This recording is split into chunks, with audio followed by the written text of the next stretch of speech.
사랑하는 여러분, 오늘도 하나님께서 우리에게 새로운 날을 허락하셨습니다. 이 한 날도 하나님의 영광에 집중하며 살는 저와 여러분이 되기를 간절히 바랍니다. 오늘 여러분에게 전하고 싶은 하나님의 말씀, 구약성경 창세기 19장 14절 말씀입니다.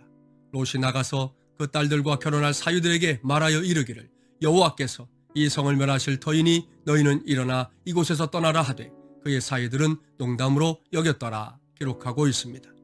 이 말씀, 아브라함의 조카인 롯에 관한 말씀이라는 거 아시죠?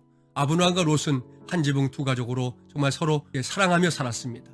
그러다가 두 집안이 각각 번성해서 더 이상 한 지붕 두 가족이 살 수 없는 형편이 되었을 때 분가하게 되는데요. 그때 롯이 선택했던 곳은 바로 소돔 땅이었습니다.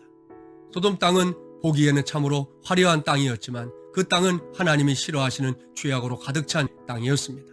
결국 하나님께서 소돔을 멸망하기로 작정하시고 주의 천사들을 그 땅에 보내게 됩니다. 그 과정에서 롯이 그들을 영접하게 되었고 그 천사들로부터 이 성이 곧 망하게 될 것이다 라는 하나님의 말씀을 듣게 됩니다. 이에 롯은 자신의 두 딸과 또한 정혼했던 예비 사위들에게 이 사실을 전하게 됐는데요. 오늘 말씀을 보니 그 예비 사위들이 뭐라고 말합니까? 롯의 말을 농담으로 여겼다 그랬습니다. 이 말씀 두 가지 각도에서 해석해 볼 수 있습니다. 첫째, 롯이 사위들에게 그다지 영향력이 없었던 사람이다 하는 것입니다. 신뢰를 얻지 못했다는 것이죠. 여러분, 신뢰할 수 없는 사람이 하는 말 누가 믿겠습니까?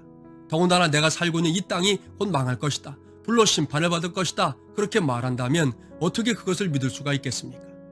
그래서 농담으로 여겼다, 그렇게 볼 수 있는 것이죠.